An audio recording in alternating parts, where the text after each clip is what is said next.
नमस्कार। मैं आज आपको आनंदमय कोष के बारे में बोलूँगी, जो लास्ट कोष रहता है आनंदमय कोष। तो आनंदमय कोष एक ऐसा कोष रहता है जहाँ पे आप अन्नमय कोष को साथ लेते हो, फिर मनमय कोष, प्राणमय कोष, फिर उसके बाद आप विज्ञानमय कोष को जानने के लिए अपना पूरा संपूर्ण अंतर्मुखी होने के बाद अपना अंतरंग शरीर बहिरंग शरीर को अच्छे से समझने के बाद आप आनंदमय कोष में चले जाते हैं। आनंदमय कोष के मतलब आप एक ब्लीसफुल एक स्पिरिचुअलिटी के तरफ एकदम सुप्रीम स्पिरिचुअलिटी तो सब में रहता है, सब कोष में एग्जैक्टली। आध्यात्मिकता हर चीज़ में रह सकती है। अगर आप अपने मन को आध्यात्मिक बना दो तो सब चीज़ में आध्यात्मिकता रहेगा। जब हम क्या करेंगे ना, आनंदमय कोष में चले जाएंगे तो सुपर स्पिरिचुअलिटी में चले जाएंगे। हाँ, तो क्या होता है, तो वहाँ पे आनंदमय कोष में आपका ऑटोमेटिकली आपका ध्यान लगता है, हर चीज़ में ध्यान लगता है। ध्यान का मतलब ये होता है आप जो चीज़ करो उसको आप बहुत अच्छी तरह से एंजॉय करोगे, बहुत अच्छे तरह से उसको होल हार्टेडली करोगे, आपको उसको हृदय के सहित करोगे, है ना, प्राण के सहित करोगे, एकदम डेडिकेशन रहेगा। आप उसको उसके लिए आपका कोई मोटिव नहीं रहेगा, आप उसके लिए कोई ढूंढोगे नहीं, बहाना नहीं ढूंढोगे।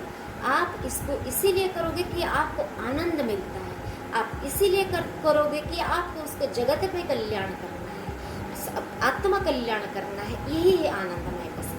आप खाना बनाओ, आप घर सफाई करो, आप पढ़ो, आप लिखो, आप नाचो, आप गाओ, आप ध्यान करो, आप पूजा करो, आप जाप करो, आप हठ योग करो, योगा करो, स्विमिंग करो, जिम करो, सब में आनंदमय कोष रह सकता है। अगर आप उसको विदाउट इंटेंशन करेंगे, आप जिम जाएंगे, हठ योग करेंगे, स्विमिंग करेंगे, अरे मुझे वेट लॉस करना है, मुझे सुंदर दिखना है, नहीं, मुझे यहाँ जाना है, मुझे एंजॉय करना है।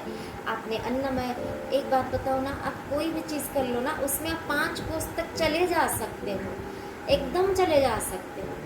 आप भक्ति मार्ग में हो, ज्ञान मार्ग में हो, योग मार्ग में हो, कोई भी मार्ग में हो, कोई भी संप्रदाय के हो, है ना, तो आप इसी 5 में चले जा सकते हो। आप अपने ये के हिसाब से चले जा सकते हो। जरूरी नहीं कि योगा में कर सकते हैं ध्यान हर चीज़ में हो सकता है। छोटे बच्चे को पालने से, छोटे बच्चे को संभालने से, लिखने से, पढ़ने से, everything what you are doing it would be a आनंद, इट वुड बी ए आनंद। आप आनंद उसकी तरफ पहुंच सकते हो हर चीज़ में। तो आनंदमय कोष और क्या हो सकता है? आनंदमय का जब आप अच्छे से ध्यान लगाओगे, ध्यान को एंजॉय करने लगोगे, आत्म कल्याण के लिए, समाज कल्याण के लिए, एक जो कहते हैं ना, निष्काम भाव से जब योग करने लगोगे, निष्काम भाव से जब आप ध्यान करने लगोगे, तो क्या होगा ना, तो आपका आनंदमय कोष धीरे धीरे सबल होने लगता है। जब सबल होने लगता है तो समाधि आती है। देखो, बहुत सारे संस्कृत दर्शन बहुत विशाल है, तो थोड़ा बहुत मैंने भी पढ़ा है स्टोरी जैसा, तो उसी से ही मैं आपको बताती हूँ। और जो मैं बहुत दिनों से मैं बहुत सारे संतों को सुनती हूँ, देखती हूँ, तो थोड़ा बहुत जो मुझे समझ में आता है, एज भी हो गया मेरा, तो मैं अपने अनुभव से जितना समझ मुझे आता है, गलती तो मेरी भी होती होगी, तो ज़रूर माफ़ करना मुझे।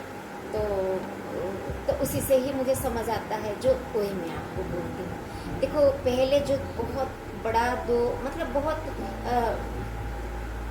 जो कहते हैं परिचित जो रहता है, सविकल्प समाधि और निर्विकल्प समाधि, ये 2 बड़े रहते हैं। जब आप आनंदमय कोष में आ जाते हैं, ध्यान लगाते हैं, आपका आनंदमय कोष सबल हो जाता है, आप निष्काम हो जाते हो, आप आत्म कल्याण, जगत कल्याण के लिए, या फिर प्रभु के प्रेम, कुछ भी आप करो, मतलब एकदम उसके लिए, तो क्या होता है, सविकल्प समाधि आपको होती है।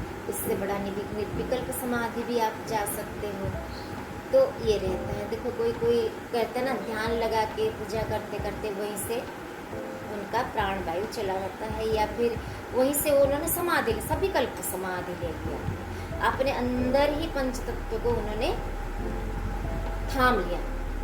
पिंड ब्रह्मांड तत्व का, पिंड ब्रह्मांड का जो कनेक्शन है उन्होंने अपने अंदर ही खुद को ध्यान के वो सभी रहता है। निर्विकल्प समाधि रहता है। अपना ये शरीर का जो पंच तत्व रहता है, ये जो स्थूल सूक्ष्म कारण शरीर रहता है, उसको संपूर्ण यूनिवर्स के साथ या फिर अपने इष्ट के साथ संपूर्ण लीन हो जाना।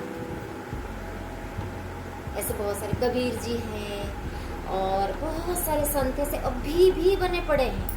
मैं सुनती हूँ बहुत ज़्यादा साधु संतों को मैं सुनती हूँ। बहुत बड़े बड़े जो योगी वगैरह रहते हैं, मुझे बड़ा अच्छे लगते हैं वो लोग। मैं कभी कभी उनको सुनती हूँ, वो लोग बोलते हैं ऐसे, आज भी ऐसे होते हैं।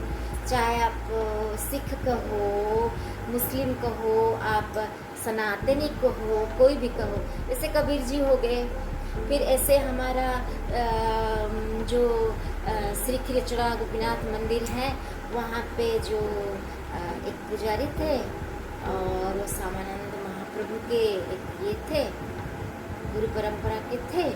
तो रसिकानंद महाप्रभु, उनको भी ऐसे निर्विकल्प समाधि हो गया था, ऐसे लीन हो गए थे श्री गोविंद गोपीनाथ मदन जी के साथ। तो ऐसे बहुत सारे ऐसे, मीरा जी भी हो गई थी। तो ये हो गया आनंदमय कस में आपको अंत में समाधि की प्राप्ति होती है। तो आज मेरा वीडियो इतना ही था। मुझे आशा है कि आप लोगों को अच्छा लगा होगा। आप लोगों का मंगल कामना करके मैं यहीं पे अपने वीडियो शेष कर